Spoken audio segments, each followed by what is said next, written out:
Emmett's apartment is essentially right here.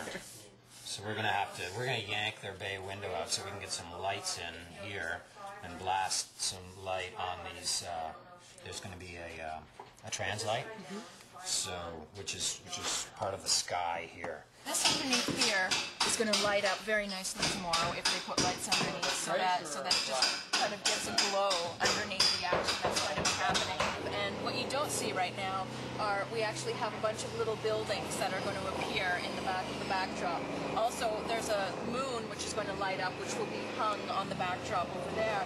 Zephyr and Rage rise up from the platform, which is going to be underneath this, which is making all the noise right now because they're actually cutting holes where the platform is going to come up, which is then going to be replaced by a grate so that we can put beams of light and smoke and all kinds of wild effects coming up afterwards.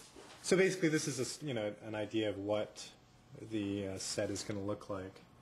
Well, these things are really helpful for discussions to sort of walk directors, lighting people, producers all through it, and when Ron and Dan saw that, they're like, yeah, let's, because they really wanted to have them people walking through the legs. They were walking through the legs. They're like, okay, got it. Basically, what happened was they killed off Captain Astro, and that's sort of what prompted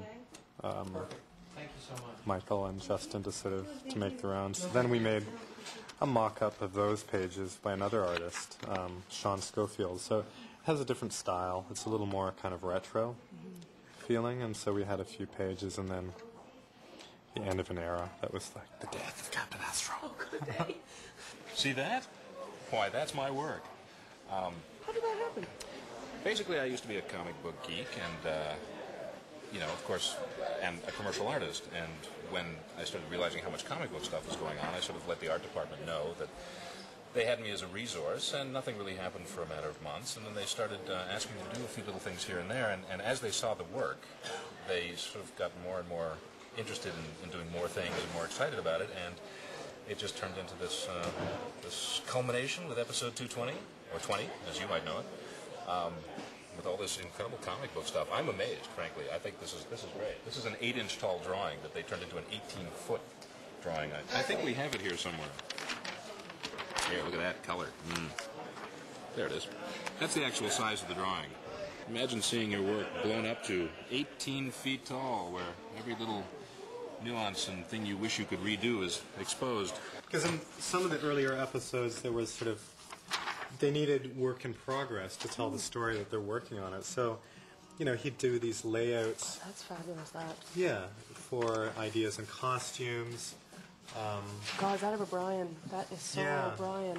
And so basically the storyline kind of revolved around the episode last year where Justin gets bashed at the end of the season. So then that's what's happening on the stage. That sort of little vignette is being recreated again. It's a little frustrating because it's a little too real, like it's beyond a prop. Like you open it, you can read it, and it's very, it's very realistic and it's real. It's consistent with the characters, and I think they wanted it to go beyond just being a prop. Because a lot of times you write text and things that you see on camera, and it's kind of just. It's your grocery list. Exactly. Yes. Those 4 lines, when I actually broke it down into pages, turned into 7 pages to actually tell that piece of story. And so I did the layouts for that, and they loved it. They thought it looked great. It's turned into this, which is, this was done by a couple of guys in New York who took my layouts because we didn't have time for me to actually do all of this. We had to do this in less than a week. So they took the layouts and actually finished it, gave us this wonderful completed comic book artwork. With a brilliant cover penciled by Jerry Ordway, a Superman artist in New York, inked by me and colored by me on a computer. Focus on the kissing page. Look at that detail. Wait, here's the erotic hardcore sex page. That's right. Note the condom. Yes, safe sex comic. Actually, that was Sheila's reminder to put that on there because we forgot. That woman, attention to detail. You have no idea. And Sheila and Dan and Ron are all total comic book fanatics. Well, you can obviously, but they were really they played a large role in sort of the style and the look. Choosing between not that and something more contemporary. Originally invited to the Liberty Diner, or what are we doing here? Let's do it here. Okay. Hi, Jeremy. I'm Dan. Dan, pleasure. Nice to meet you. Welcome back. Thank you. Thank you very much. Good to be back. Ron and Dan, Queer as Folk's executive producers and writers, get to meet the actors they've chosen to portray their comic book characters. And since the clock is ticking, this meeting also gives Ron and Dan a chance to assess costume designer Patrick Antosh's designs for the hero costumes. While, of course, construction continues around them. And, of course, the shooting schedule continues, which, of course, means the Rage outfit they're looking at right now needs approval to play on camera tonight. Turn around, show me your butt. That's quite a big butt. Is it real or Memorex? Not bad, It's from memory, I'll tell you that. They did a good job. You know, it comes on, the boots go on by themselves, and then the pants, and then the suit over top.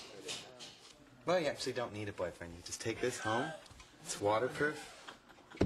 Resilient. Nope, come on in. Perfect. Sorry about the... No, that's fine. That's fine. Will we be able to get the other fellow when he's done in hair makeup? Yeah, he's still doing the makeup thing, so... they're talking about like 20 to 30 on set. Okay. What is this stuff actually made of? The shiny. It's it's a PVC fabric, but it's over top of a neoprene and foam that's been carved. Then it's sprayed down, and the fabric itself is made to measure, and then glued to the surface of the rubber. And what we're doing actually is a test of whether we're going to do a full bottom like this, or whether we're going to use their natural thighs and just the body. And we're going to check it out with all the lighting because it'll read differently. They're Electrical wire conduct. Moret. Yes. Moret covers for when you put in. From here to there. So you're saying. When we look at it, No, this is just so we can see this. And I'm going to show you the ones with no legs. And then then they can go to hair makeup.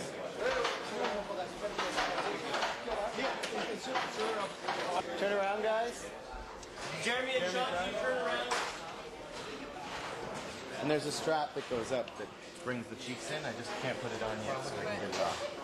And the cod piece will be nice and firm, but it's just attached there right now. They look great. They look great. Yep, I'll go change them now. Like, they've cut it back now. We've decided not to go with the thighs. The thing is you have to do more, because if they decided they wanted thighs, there's no way we get them today. So that's again, the nature of the business. You just have to have everything available so that everybody can come to a consensus of what they all want. It was fun. It was interesting with all the different color changes on his costume. This was our very first one, the purple costume. They liked that one. And then they thought it was a little too purple, so we switched it for the blue one. And then once that one was printed, it just didn't look completely right, so that's when they went with the silver outline, which was the final poster that you see on camera.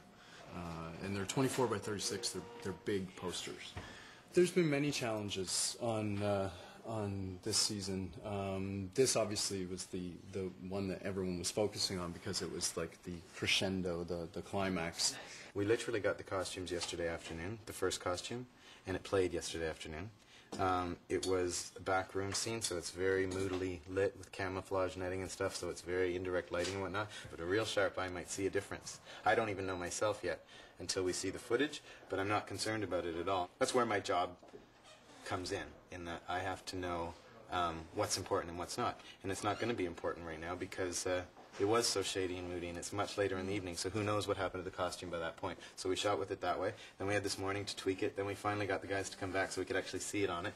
Then I've got everything the way I want it, but I happen to work for some producers in Showtime, so we have to find out how they wanted to have it. Now that I know what they want, now we can fine-tune it, and Meredith and I are just rushing as fast as we can to get it all together. So what fine-tuning are you doing on this lovely piece? We need to get the cod piece to be tight against the cod.